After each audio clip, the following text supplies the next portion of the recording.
नमस्कार दोस्तों, study IQ में आप सभी का स्वागत है। मेरा नाम है डॉक्टर महिपाल सिंह राठौड़ और आज इस वीडियो में हम डिस्कस करेंगे भारत सरकार के द्वारा लॉन्च किए गए एक नए पोर्टल के बारे में। इसका नाम है असीम पोर्टल। तो ये क्या काम करता है, किस तरह से ऑपरेट करेगा, इन सभी बातों को डिस्कस करेंगे इस वीडियो में। लेकिन आपने अभी तक अगर स्टडी आईक्यू को सब्सक्राइब नहीं किया है तो सब्सक्राइब बटन पर क्लिक करना ना भूलें और बेल आइकन जरूर दबाएं ताकि आप स्टडी आईक्यू की कोई भी इंपॉर्टेंट वीडियो मिस ना करें। अगर आप मुझसे सोशल मीडिया पर जुड़ना चाहते हैं तो मुझे ट्विटर, इंस्टाग्राम या फेसबुक पर इन आईडीज पे फॉलो कर सकते हैं। मेरे सभी लेक्चर्स के अपडेट्स यहां प्राप्त हो जाएंगे और टेलीग्राम चैनल से आप पीडीएफ डाउनलोड कर सकते हैं। स्टडी आईक्यू के कोर्सेज यूपीएससी और अन्य गवर्नमेंट कॉम्पिटिटिव एग्जाम के लिए उपलब्ध हैं।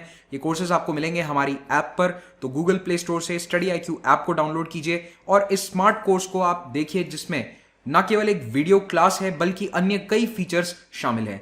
इन कोर्सेज पर ईएमआई ऑप्शन भी अवेलेबल है। असीम एक एक्रोनिम है जिसका फुल फॉर्म होगा आत्मनिर्भर स्किल्ड एम्प्लॉई एम्प्लॉयर मैपिंग। तो ये आप याद रखिए, असीम और किसके द्वारा लॉन्च किया गया है ये भी आपको पता होना चाहिए। तो ministry of skill development and entrepreneurship, कौशल विकास और उद्यमिता मंत्रालय।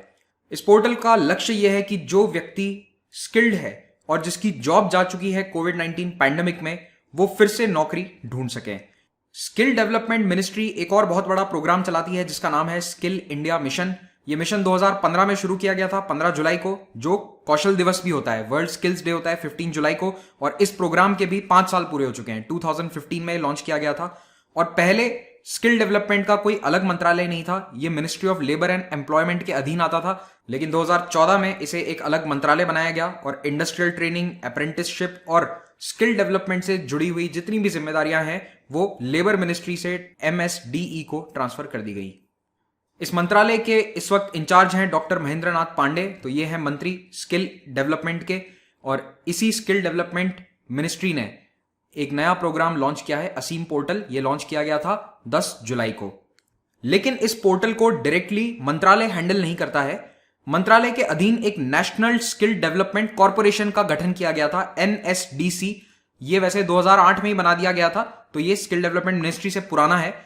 तो ये एनएसडीसी जो है, इसने असीम पोर्टल को डेवलप किया है in collaboration with a Bengaluru based company. एक प्राइवेट कंपनी है, उसका नाम है बेटर प्लेस।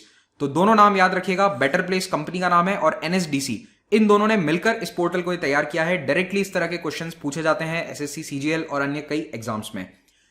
अब ये जो पोर्टल है ये ऐप पर भी उपलब्ध है और एक वेबसाइट के रूप में भी उपलब्ध है। और इसकी खास बात यह रहेगी कि इसमें आर्टिफिशियल इंटेलिजेंस का भी इस्तेमाल किया गया है। एआई बेस्ड प्लेटफॉर्म है। अगर मैं इस प्लेटफॉर्म को एक लाइन में डिस्क्राइब करना चाहूं तो मैं ये कहूंगा कि असीम एक स्किल मैनेजमेंट इंफॉर्मेशन सिस्टम है। यहां पर स्किल को एम्प्लॉयर के साथ जोड़ा जाता है। अगर आपके पास हुनर है तो आपको नौकरी देने वाले नियोक्ता के साथ जोड़ा जा सकता है इस प्लेटफॉर्म के माध्यम से। इस प्लेटफॉर्म में 3 हिस्से हैं। पहला है एम्प्लॉयर पोर्टल। तो अगर आप कोई फैक्ट्री के ओनर हैं या फिर कोई स्मॉल बिजनेस चलाते हैं, एमएसएमई बिजनेस चलाते हैं, तो आप एम्प्लॉयर की तरह, आप एक नियोक्ता की तरह यहां पर लॉग इन कर सकते हैं और आपको स्किल्ड वर्कर्स इस प्लेटफॉर्म के थ्रू मिलेंगे। दूसरा है डैशबोर्ड। इस डैशबोर्ड में रिपोर्ट्स, ट्रेंड्स, एनालिटिक्स और हाईलाइट गैप्स मिलेंगे। यानी कि अगर किसी एक क्षेत्र में किसी पर्टिकुलर स्किल की ज्यादा जरूरत है तो वो इस डैशबोर्ड के थ्रू मालूम चलेगा। ओवरऑल कितना माइग्रेशन हो रहा है, क्या नए ट्रेंड्स उभर कर आ रहे हैं, किस तरह की नौकरियां ज्यादा मिल रही हैं, ये सारी रिपोर्ट्स इस डैशबोर्ड पर उपलब्ध होंगी। और ये रिपोर्ट्स आएंगी कहां से? कैंडिडेट्स के डेटा के थ्रू। तो जिनको नौकरी चाहिए वो कैंडिडेट लॉगिन के थ्रू यहां पर अपनी प्रोफाइल बना सकते हैं, अपनी स्किल यहां पर मेंशन कर सकते हैं और उन्हें परफेक्ट नियोक्ता के साथ टच में लाया जाएगा या फिर कांटेक्ट में लाया जाएगा। तो कैंडिडेट और एम्प्लॉयर, इन दोनों को जोड़ा जाएगा based on very specific skill set. इसको उदाहरण के साथ समझते हैं। मान लो कि आप मुंबई जैसे शहर से माइग्रेट होकर फिर से आए हैं अपने टियर 3 सिटी या फिर अपने गांव में। अब वहां पर आपको नौकरी ढूंढनी है तो आप अपनी स्किल यहां पर डालेंगे, एंटर करेंगे, अपनी प्रोफाइल बनाएंगे। तो मान लो कि आपकी स्किल है कि आप 2 व्हीलर राइड कर सकते हैं, तो आपको उस क्षेत्र में जो भी अवेलेबल नौकरियां हैं वो यहां पर नजर आ जाएंगी। तो अगर आपको ये वाली नौकरी चाहिए तो आप इस पर ओके करेंगे, आई एम इंटरेस्टेड पर क्लिक करेंगे और आपकी जॉब एप्लीकेशन सीधी वहां पर पहुंच जाएगी। तो एनएसडीसी ने इस पोर्टल के माध्यम से एक बहुत महत्वपूर्ण कार्य यह किया है कि जो भी माइग्रेंट पॉपुलेशन है उसको मैप कर दिया है। यानी कि मुंबई जैसे शहर से या फिर बेंगलुरु जैसे शहर से कितने लोग दूसरे राज्यों की तरफ गए हैं, उसका एक थोड़ा क्लियर डेटा हमें पता चलेगा, सरकार को पता चलेगा। और जैसे जैसे लोग नौकरियों के लिए अप्लाई करते जाएंगे वैसे वैसे स्थिति और स्पष्ट होती जाएगी। और इन प्रवासियों को उनकी कार्य कुशलता के अनुसार नौकरियों से कनेक्ट किया जाएगा। इस प्रकार से इस पोर्टल में लगातार इंफॉर्मेशन का फ्लो बना रहेगा और डिमांड सप्लाई का गैप कम करने में सरकार को मदद मिलेगी। और क्योंकि यहां पर डेटा रियल टाइम है तो उसमें बहुत सारे एनालिटिक्स आएंगे कि पैटर्न क्या है, इंडस्ट्री की रिक्वायरमेंट क्या है, किस तरह के स्किल जरूरत है, किस तरह के स्किल की कमी है, किस डिस्ट्रिक्ट में, किस राज्य में, किस प्रकार का स्किल हमें देखने को मिल रहा है। तो इसके बारे में अभी सरकार के पास क्लियर डेटा बिल्कुल भी नहीं है। तो ये सारा डेटा हमें इस पोर्टल के थ्रू मिल जाएगा और लोगों को नौकरियां भी मिलेगी। और जब डेटा आएगा तो उसी से आगे पॉलिसी बनती है।